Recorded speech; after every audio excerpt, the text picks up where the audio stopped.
Today is September the 18th, 2004. We're at the 12th Armored Division Museum. I'm Charlie Henson, and I am interviewing Ed Goeppinger from the 17th. You're going to have to tell your name again. Goeppinger. Goeppinger. Okay. My West Texas. I appreciate you talking to us today. What I'm going to do first, I'd like to know where you were born, your name of your parents, and what got you into the Army. I was born in Boone, Iowa. My mother was born in Germany, Korb, Germany.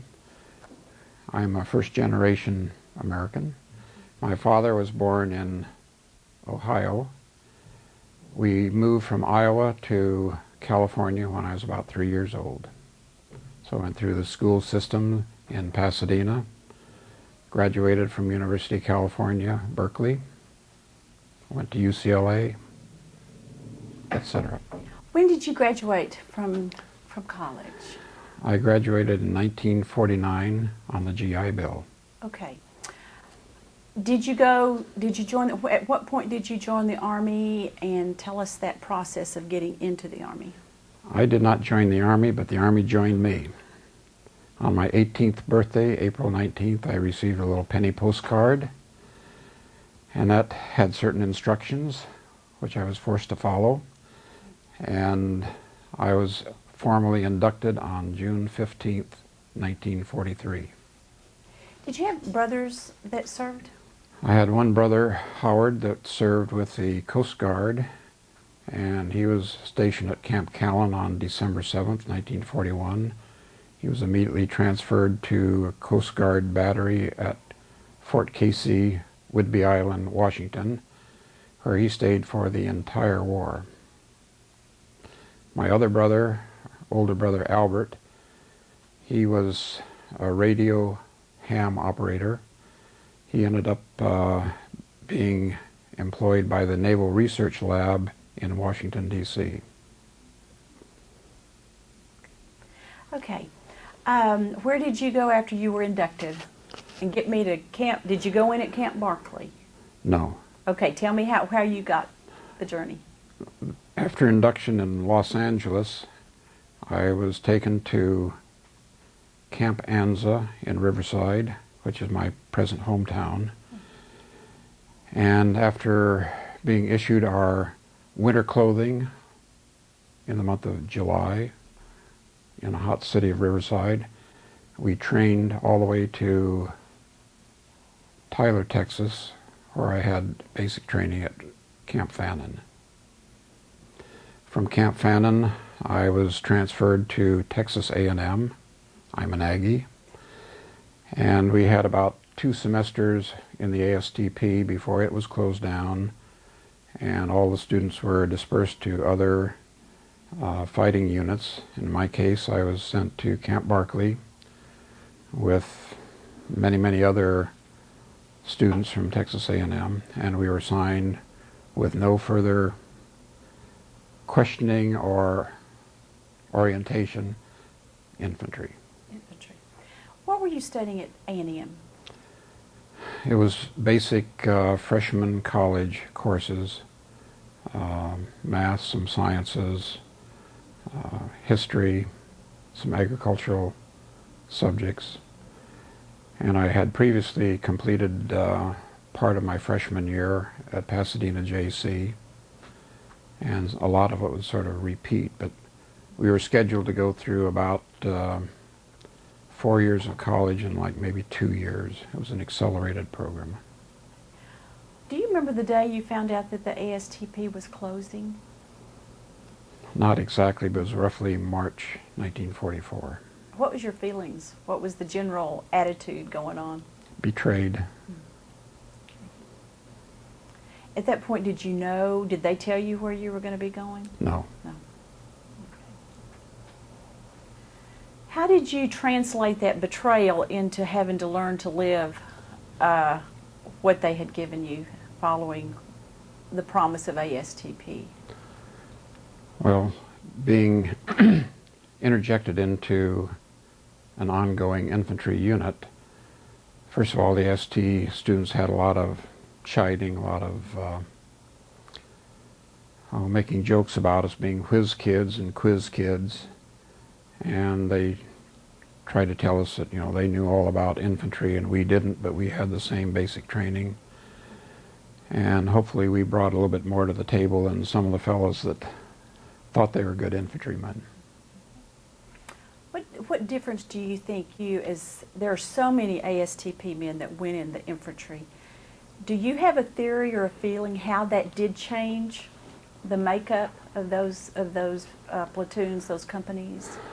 Well, throughout the war, the AST people generally grew up into some of the major replacement positions. In my case, I went from a PVT to a staff sergeant. Tell me the first memory you have of being at Camp Barclay. Well, it was pretty, what should we say? It was a pretty big shock going from the nice surroundings of A&M to the dirty, dusty roads and the plywood barracks of Camp Barclay. Who was your first sergeant or captain? Did you go straight, you're in the, which? 17th AIB. AIB, okay. And which company? Company B. Okay. 1st Platoon, 1st Squad. Okay. So who was your first sergeant there? Do you remember? Or is there anyone that stands out in your mind? Well, there was a Sergeant Curry who was the platoon sergeant, and then my direct squad leader was a Pierre Servel. And what do you remember about them? Well, Pierre Servel was a Montana cowboy, spoke some French Canadian, which turned out to be a big help later on. Sergeant Curry was a little bit more of a rough and tumble individual, not too careful on how he handled people, and that's about all we had in terms of contacts at higher levels. Tell me about generally the training that you received at Camp Barclay. Having completed the basic training in infantry, the thing we needed to train on was the vehicles. And most of the training at Barclay, as I view it, was one of teaching the officers their command and control. What we did was sort of basic, but we had to get on vehicles. Someone had to command, control, and operate the the vehicle orientation for attack, for defense, for taking fixed positions. And so for the infantrymen, that was not too big a problem other than learning how to get on and off of vehicles. And we learned a little bit about driving half-tracks and what we could and couldn't do with the vehicles we had available. But with infantry, the main thing was your boots. Tell me about what kind they were, or did they change through the time in the... Well, the original GI shoe was just a ankle top boot. Before we shipped overseas, they gave us the item that was the icon of the fighting man, combat boots, which means we had another 4 or 5 inch leather wrapper on top of our regular boots, all of which were totally unsatisfactory for combat. Did you ever get what they called those rubber boots? Did you ever get any of those? Snowpacks. Snowpacks. Yes. You did. Okay. After about the first week on the front lines, we had something like a quarter of our men were pulled off the line for frostbite, frozen feet. And our commanding officer, I should say our platoon leader, Lieutenant Ebbage, went back to the company headquarters and found the headquarters officers had snowpacks. The infantrymen out in the frozen foxholes had these old, leaky, wet shoes. He said, snowpacks to the front line today, or we're pulling off. We had snowpacks by the end of the day. Tell me about Mr. Ebbage. Tell me about who he was. He was a man that had attempted to get into the mountain snow patrols, and he kept bouncing around in the service. He had his commission, could not find a spot. He also was moved into the 12th Armored. He did not have a command at the time. He did not receive his command until we shipped overseas. So literally, our platoon leader never trained with us directly in Barclay. So our so-called final combat training was not done with the officer it was to be our leader. He subsequently became respected for his skills.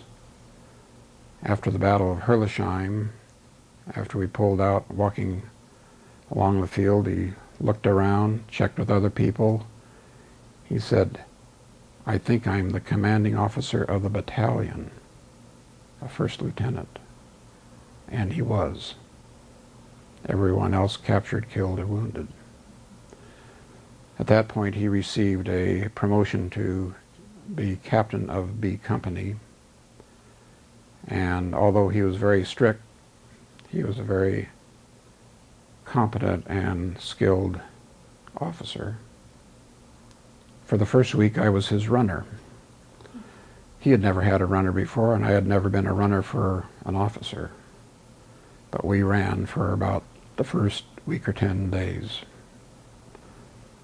Somewhere along the line, he said, I'm going to switch. I'm going to have John Pretower take over. And I said, fine. I always wondered, why did he make the switch? And one of our recent reunions, I asked him, why did you make the switch? His comment was, it was obvious. You're too tall and made too big a target, and I didn't want to be around you. So I picked the shortest guy in the platoon, Shorty Pretower, and he became the runner for the rest of the war. Oh. But that was an assignment I was very happy to give up. When you talk about runner, does that mean literally running from platoon to platoon or driving the Jeep? What all did that entail? When we first started out, it was strictly on foot. We didn't have a Jeep for the platoon leader. And the platoon leader would literally go up and down the lines to the different units, the different outposts. I would run with him, and if he wanted to send a message back, we didn't have radio communications and all that. So I was a runner that would go back to some other platoon and say, hey, you're supposed to do this, that, or the other thing. So you're a message carrier, you're a runner to do anything to support the platoon leader. Okay. So this time we're talking about after Herlesheim. That was before Herlesheim. Before Herlesheim. Okay, let's go back. I've kind of gotten you talking about your commander. Let's go back, and we're going to skip New York because just of time that we have. I want to know about the first, when you first landed at La Havre, what was it like, and how you got inland, and what was it like getting there to Europe? Well, it was pretty much routine. We shipped out of Southampton, and by the time we got out, it was dark. We shipped over in a fairly large transport and then transferred into landing craft. The landing craft rolled right up to the beach. We walked off on virtually dry sand, so it was not a plunge in up to your waist or anything like that. The thing that surprised us, at the landing point, they had floodlights on the beachhead. And that surprised me because just a few weeks before, the Germans had bombed part of the waterfront in that area, and we wondered, why would they have lights on? I've never had an answer to that. But it was a rainy, drizzly night. We got into GI trucks, not our own division trucks, but another transportation company. They had no tarps or anything on the trucks, just drizzling all the way, and we drove to Offay, which was maybe a 2-hour drive. And everything from there on out was blackout, and we could see all the ruins of what took place there during D-Day. I guess the thing that really surprised me was the amount of activity going on in the middle of the night, 12, 1 o'clock, 2 o'clock in the morning. Trucks were going and vehicles are moving all over the place. It was really a beehive. Was that the way it was through most of the war? Did it ever kind of calm down at night, or was that just a part of the war every day, day and night situation? Well, when you get past the rear echelon activity and you're actually in combat, it becomes very lonely because oftentimes you're the only one or the only group of vehicles out in the middle of nowhere. Tell me the first day you saw action. It was December 7th. We made our approach march from, we'd been in Loonville, took our vehicles up towards, I believe it was Rohrbach, dismounted, did about a 2-mile walk in the middle of the night. There had been this fire on the road. We'd seen the fire during the day during our approach march. And for the first time we saw the dead bodies, both American and German. And as we were marching forward, I heard a scream. And sensing what it was, I was right next to the tank, and the tank driver told him to halt. He had run over one of our infantrymen's foot. By the time he stopped, the tread was, he was halfway through the tread. Do we back up or do we go forward? Instant decision was made to back up. Released the guy. Medics picked him up. We proceeded as normal. That individual, Willie Williams, got his Purple Heart on the first day, literally the first hour. The last week of the war, he showed up with his Purple Heart, returned to the unit, got all of his medals. And what an easy way to go through the war. Oh, man. Send me on down the road a little bit. Let's go pre-Herleshheim, the days leading up to that. Well, pre-Herleshheim continued in this Rohrbach area. That night I was on my runner duties to go forward to one of our outposts where about 50 men were huddled up in a house.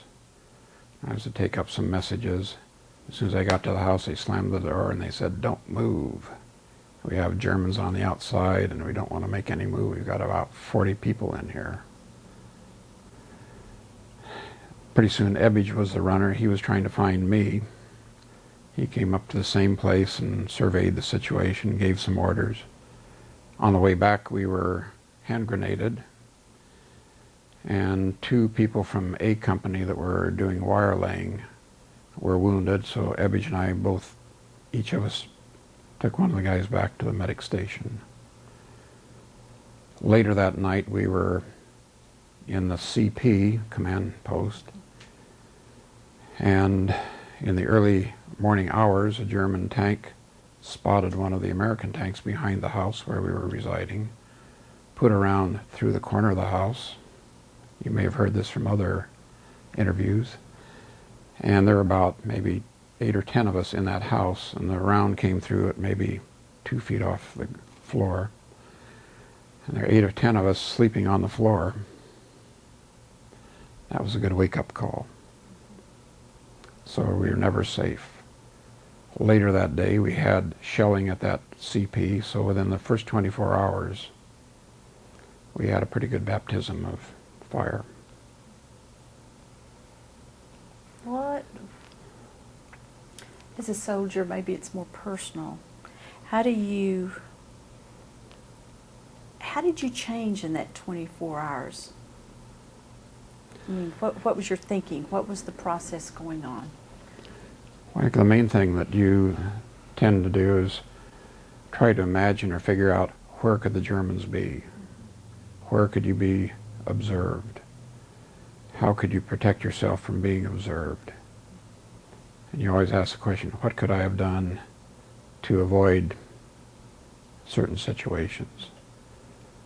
So from a student standpoint, the curiosity was sort of the driving factor, trying to find out what is the other enemy thinking? Where is he located? What positions would he take? Would he be up in the church tower? Did he throw the grenade over the cemetery wall? Is he hidden from view? Is he going to do it again? You try to go through all these scenarios and see what your best opportunities are. And I think that's sort of how you survive. Who were some of the men that were with you that day that's still here? Well, Charles Petty, next door. He was in my squad, and I believe that's the only person that's living that's still attending any of our reunions. So we're still very close. Yeah, yeah. How long were you? How long in this length of time were you the runner? You said it was about 2 weeks or a week or two. It was 10 days or 2 weeks. Okay. So then, what did you do? Then I was back in the squad, just Plankins. plain old rifleman. Tell me about Herlesheim and what happened with your company, your squad. Well, I was the lucky one in Herlesheim. My luck began when we were when we pulled into Wiersheim, and Captain Nebbage picked out a couple of half-tracks and say, you and you, stay behind, you're going to be ammo carriers. And since I was qualified on the radio as a radio operator, I stayed with our half-track named Baggy Aggie. And about midnight we had a call that ammunition and, more importantly, radios were needed in Herlesheim. That's about the time when our battalion headquarters was being overrun. And I learned just last night that the reason there was no radio communications, when the CP was being overrun, they destroyed the radio. So we had no forward observers, we had no contact with the battalion. So I was instructed to load up the half-track with ammunition, radios, literally full of ammunition, and made a run in the middle of the night with no roads, no directions, only following the flashes in the horizon from the German guns. Were you the only one, or were you Driver. you had your cat eyes? Driver and myself. And so you just went out across country? We're just given a bearing, head this way until you hit our lines and unload the ammo. So in many respects I had the easy side. I was still there for in effect, the pull-out of Herlesheim. We set up defensive positions, foxholes, we were shelled.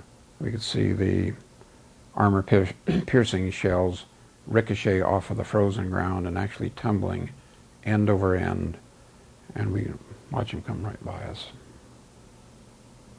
That is cold. And we started to develop the capability of reading artillery rounds. When they come in, you could almost tell where they were going to hit relative to your position.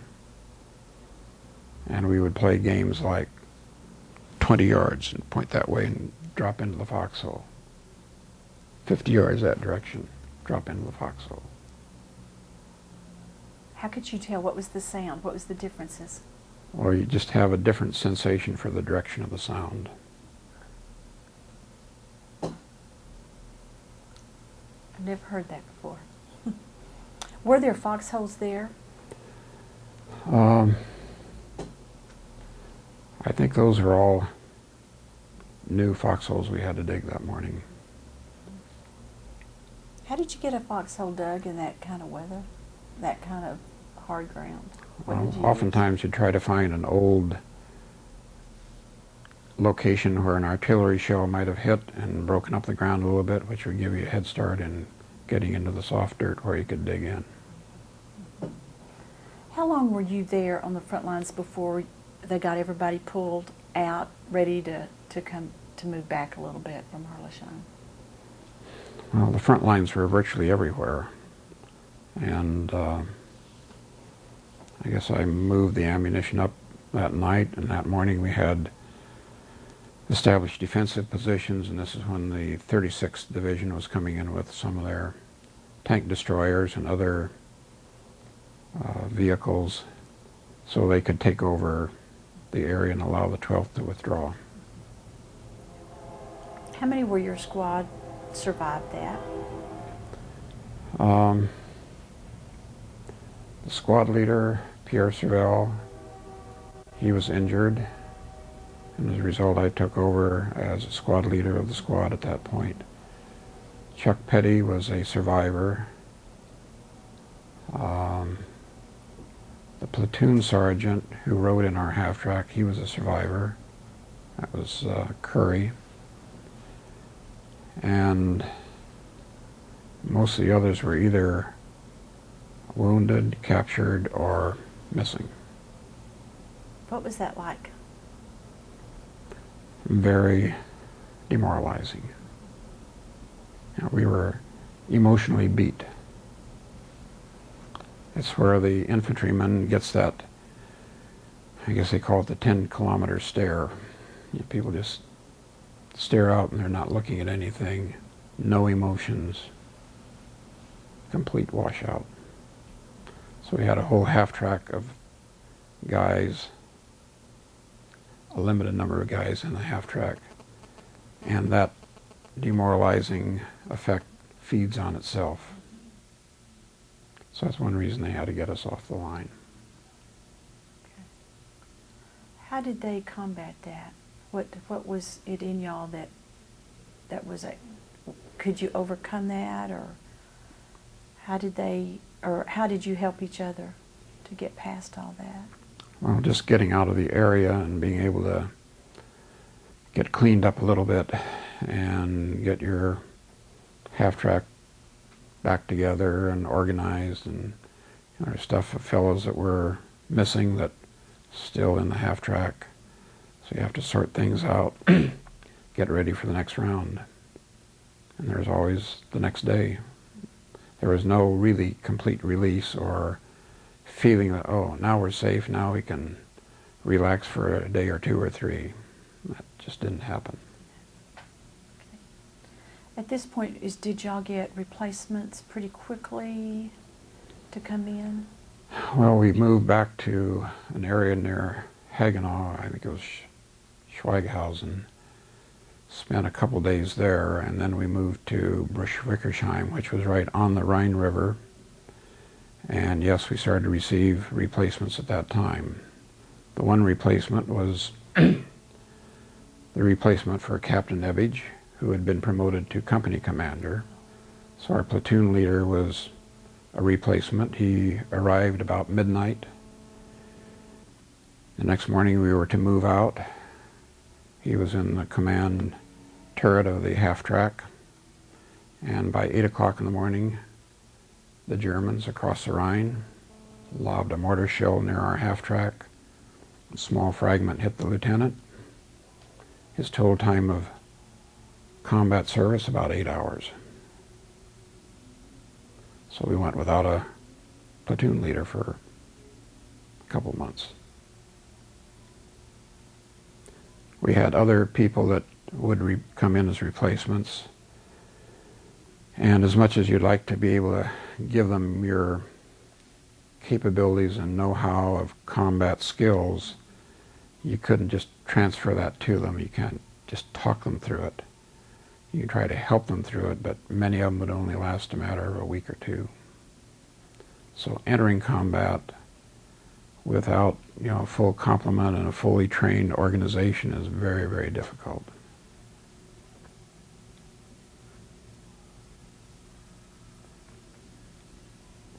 So from then on, y'all were just a lot of replacements, and a lot of replacements came in. Did you ever, did any of the black soldiers ever join your company? They joined in the sense that they would be in trucks, and they would oftentimes dismount, as we would do in the half tracks. They would oftentimes be in the actual combat, but more frequently I saw them being used as conveyors as we would go through towns and take prisoners. We would march them back, and the black Americans would herd them back to the holding pens. Was that, were they accepted pretty much, or do you think that was still kind of putting them kind of in a servitude, you know, kind of, were they ever accepted as equals? They were never really put in the same battlefield at the same time doing joint things with us. They were usually doing slightly different assignments, doing slightly different operations. They were in D companies, is that correct? D company. So you weren't even, your company wasn't in that.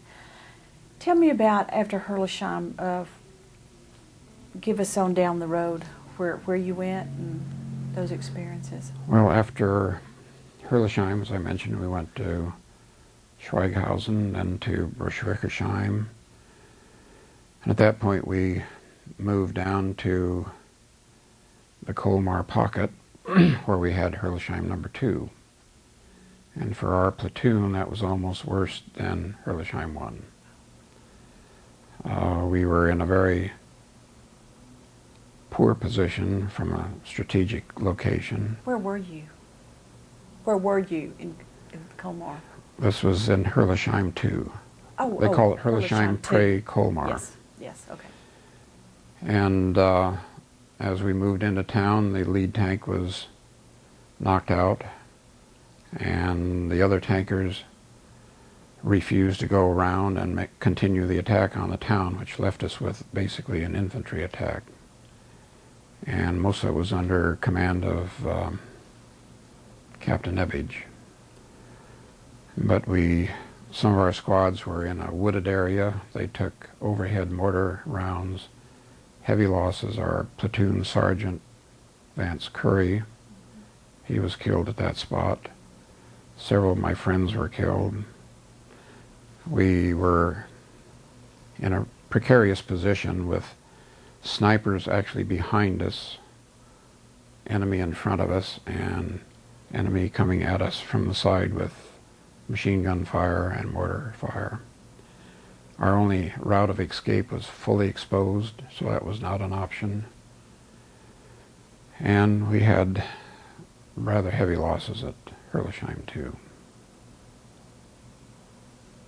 How did you escape?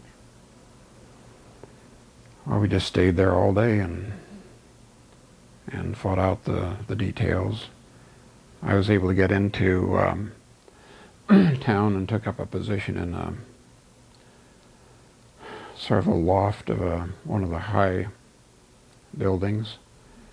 And again, being curious, I was always using binoculars and checking to see what might be out the other side of town. Saw some activity, and in a sort of an unusual situation as an infantryman, I had a radio with me, and so I called up for artillery fire. So I was literally doing artillery fire controls,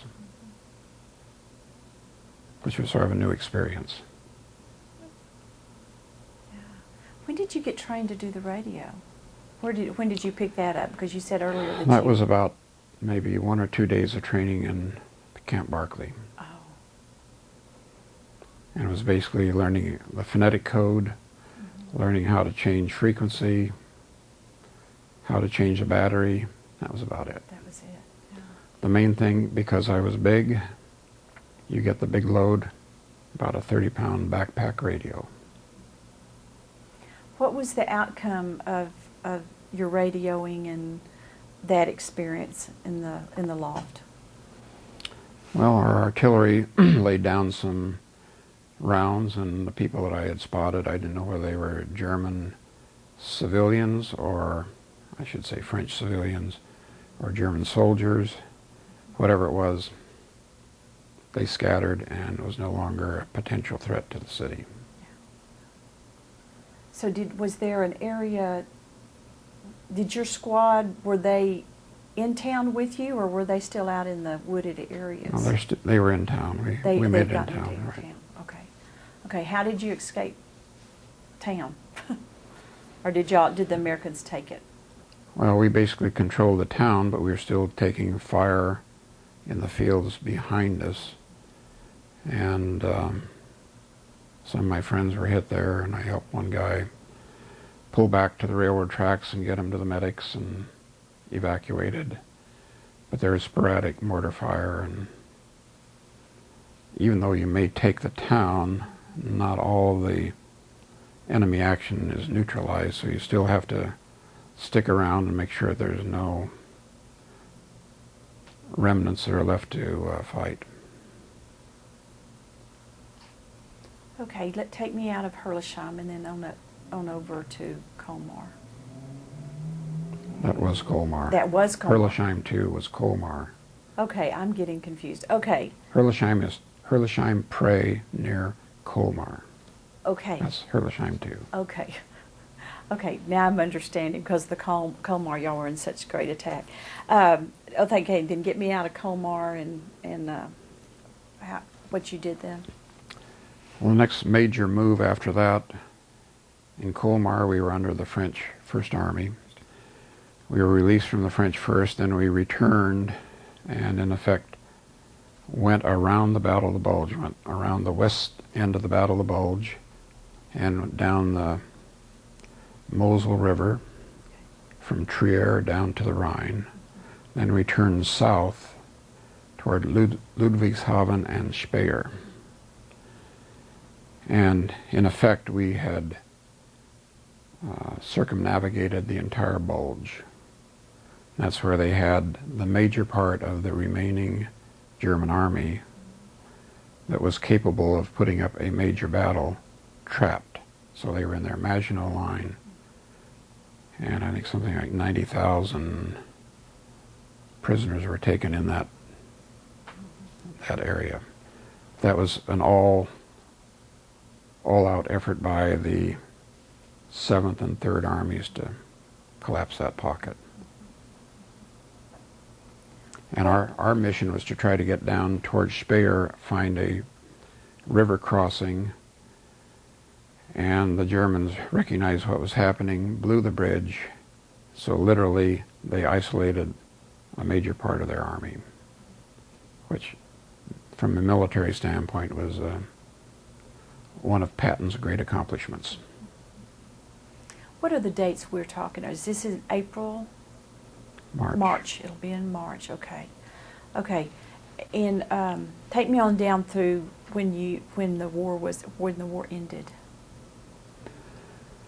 When the war ended, we were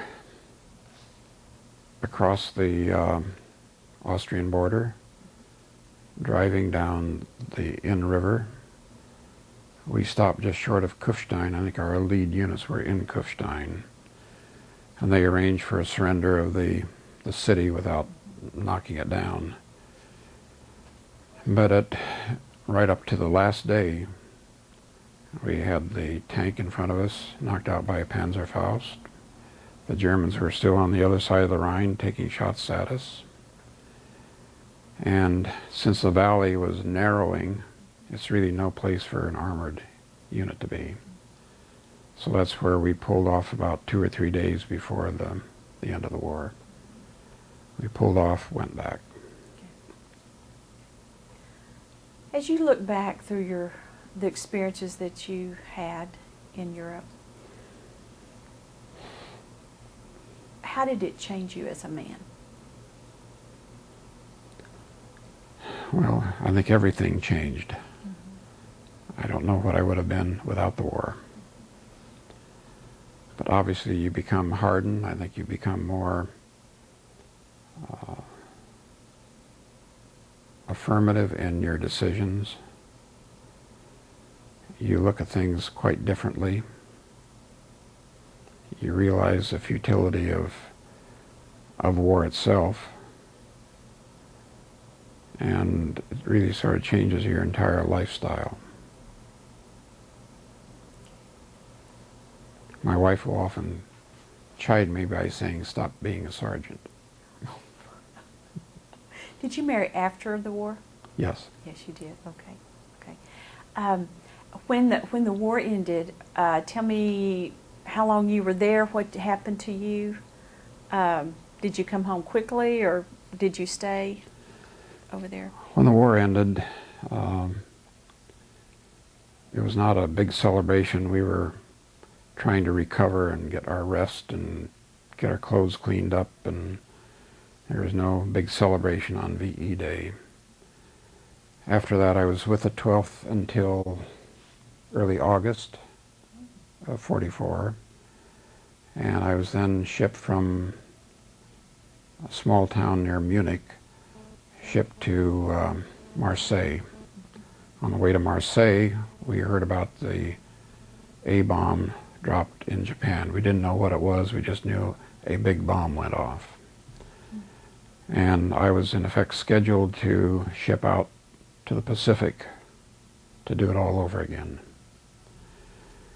And when I arrived in Marseille, all orders were frozen, and they started to put together the point system, and with the great record keeping of the 12th, we didn't have all of our battle stars, and I did not have enough points to go home. I knew I was stuck for a while, so I was assigned to a labor battalion, which was a group of Americans, like a 6 or 7 man company, managing a 200-man Yugoslav regiment or company, and they in turn were guarding the German stockades. And the German prisoners were used to do most of the labor in all of southern France, Nice, Caen, Marseille, in that area. So we were in effect supervising that type of activity. How did that work? Was the reception of the Germans that were now, who had caused so much chaos, how did you relate to them? How did the Yugoslavs relate to these people that had caused so much heartache? They were rather harsh on them. Mm-hmm. For infractions, they would have the Germans pick up about a 20-pound stone, put on their shoulder. That was their assignment for the rest of the night, with a guard, Yugoslav guard, standing overhead.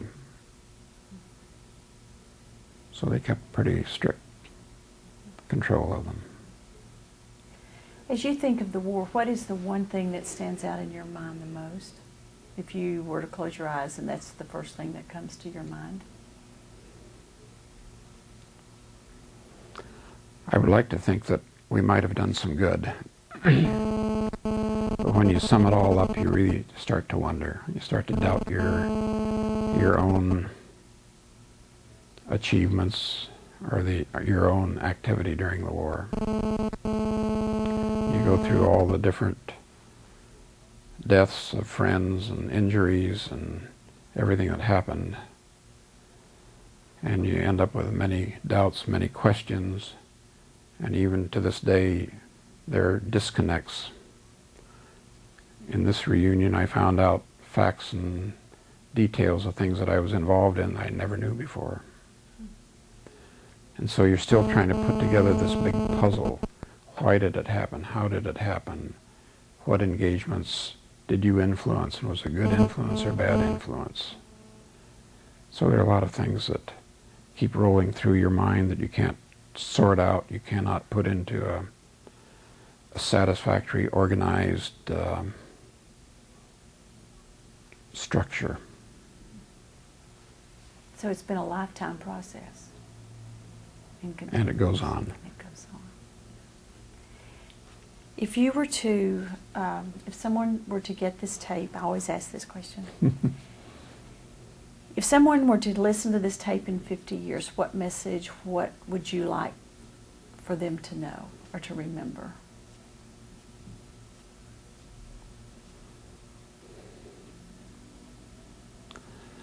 I guess the only message I would want people to remember is that a lot of people put in a lot of effort to do what they thought was right. And the 50 years will tell whether we did any good. Thank you for your time. I appreciate it. Thank you.